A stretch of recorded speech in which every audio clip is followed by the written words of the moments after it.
Okay, we're going to do a quick video here showing you how to add on and install the Euro Moto Electrics Enduralast ignition kit that goes with the permanent magnet system. So I'm not going to do tons of detail on this video because I don't have the time, but I'm going to show basically what to do here. So to start, we already have the permanent magnet system installed. You can see the rotor and the stator are already here. Basically, to install the system, it's pretty simple, at least on the front end. You need to get the rotor and the timing wheel installed. Let me pull off the timing wheel here. So you remove the original rotor mounting bolt right here, which is shorter than the one that's used with the ignition. So here's the original rotor mounting bolt. The ignition mounting bolt is longer. So you put the motor in gear, just like installing the rotor or removing the original. You can put the transmission in gear and hold the brake, and then you can lock up the rotor and remove the bolt by unscrewing it. So once that's out, then you can put the spacer in place, and then you use the new longer bolt and put it through and tighten it back up to the crankshaft. So I've already done that. That's tight here. And then the next step, since you time this later, it doesn't matter. You just take your timing plate here, make sure the N and S marks are facing outwards. And I'm just going to line it up anywhere. And yeah, I don't have the set screws loosened all the way, but you just line it up anywhere and slide it on to the rotor because it doesn't matter yet. We're going to time it later. To put it in place, we'll need to loosen the 3 set screws there to make sure they're completely loose so it will slide easily onto the rotor adapter there. So I'm just going to leave it sitting there for now because we're going to time it later. The next step is to remove, I think I said it, but make sure you tighten up your bolt. This guy will just sit right there until we time it. Then we want to remove the top two, stator mounting bolts, which I was just tightening back up, and then install the timing trigger. So it just installs between these top two. The circuit board kind of faces up and the wire up, and then you just go through, tighten these stator mounting bolts down again. That'll pull the whole stator plate tight and keeps our timing trigger in place. And let me grab a wrench and tighten those up.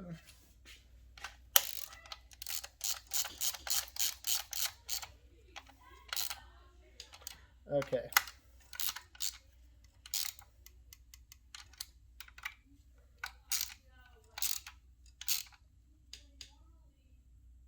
Okay.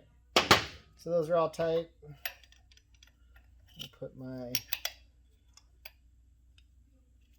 timing plate back in place for the moment.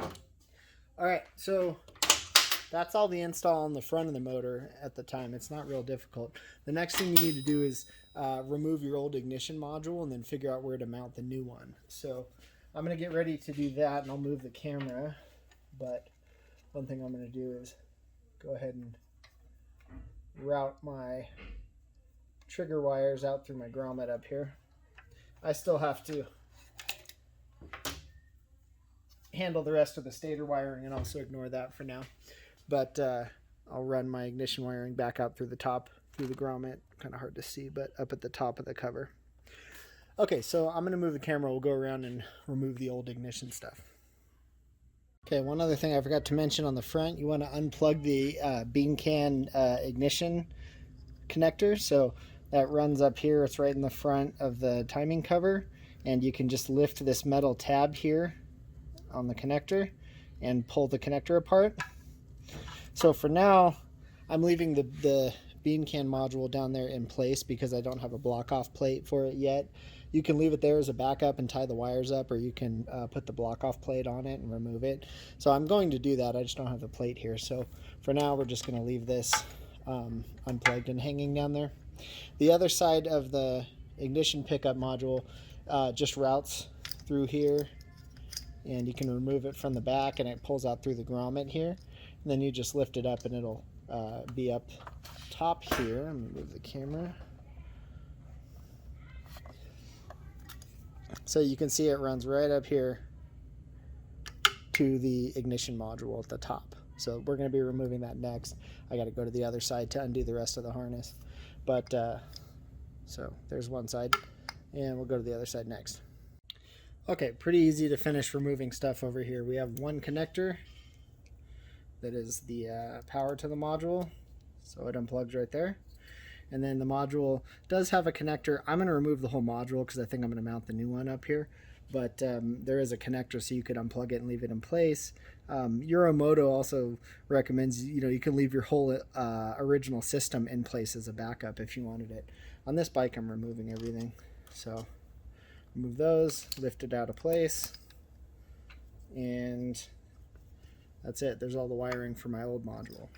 Okay, so next I'm going to mount up the new one and then get it wired. Okay, so here I have the connections made. The trigger wires are really simple. They come up from the trigger. They're all color-coded brown, yellow, white. And let me hold this sideways. You'll see that it actually tells you that those are terminals 3, 4, 5. And you can see over here it shows you the plug and 1 through 6, so it's easy to tell what's what. They just go in there and screw into place in the connector. And then we have ignition coil negative, ignition coil positive, and ground to frame. Those 3 wires are right here in the connector from the old ignition module, so I'm just made a little harness and I'm using those.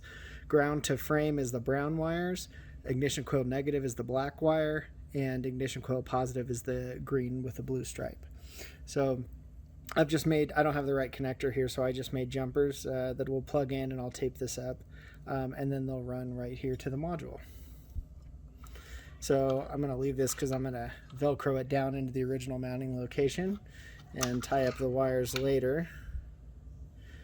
Okay, so that's really it as far as wiring goes. The next step that I will cover, I'm going to figure out how to show this, but you have to set the motor to top dead center and then set the trigger correctly. So we'll have to reposition stuff and get it set to top dead center, and then I'll show you that step. Okay, so now we're going to get it set up so we can set the base timing. I've turned the motor over. You could use the rear wheel, or I've turned it over using the front bolt on the rotor until I have it at top dead center, which is the OT mark right there. I have the plug removed on this side, and I'm looking through the timing cover, and I have it at the OT mark right at the little notch there. Let's see if I can point it out okay. Hard to see, but there's a notch right there. Yeah, there we go. So you can see it's on OT. So it fires both plugs every time, so it doesn't matter which cylinder we're at top dead center on. So we just set one of them that way, or we just get it to the OT mark. Doesn't matter. So that's fine. Okay, now let me move the camera here. So now we have to set the timing rotor correctly. Let's see if I can get this to focus all right. Okay, so I have the ignition turned on, and so I rotate this. You should see when the S mark on the rotor, so I have the rotor loose so I can spin it. When the S mark passes the pickup right here, the LED will turn on, and when the N mark passes, the LED should turn off. So I'm going to spin it all the way around, have it lit, and then we're setting our base timing just as the light comes off, right there. Okay, so now that it came off, I'm going to hold the rotor in place, and I'm going to lock down, oh shoot, I moved it a little bit. Let me reset that. Then I'm going to lock down the 3 Allen screws. Get this just right. Okay. So then you lock down the 3 Allen set screws.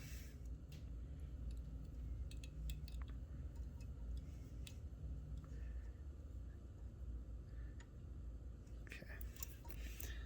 1,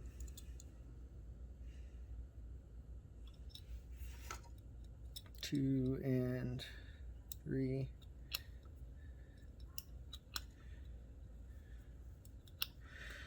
And then the rotor's locked in place. So now you can start it, put a timing light on it, and then you can figure out if you need to fine tune the timing, which can be done by loosening the 3 screws and then rotating the timing plate so you can advance or retard the timing. So I'm not going to go into more detail here. I have other stuff to do on this bike before running it. Obviously, I don't have the wiring all tied up yet. But anyways, yeah, that's it. It's really simple. It should run just fine in this base timing setting, and then you can obviously fine tune it. And that's it. So it's pretty easy to install, and it's an awesome upgrade on top of the permanent magnet system.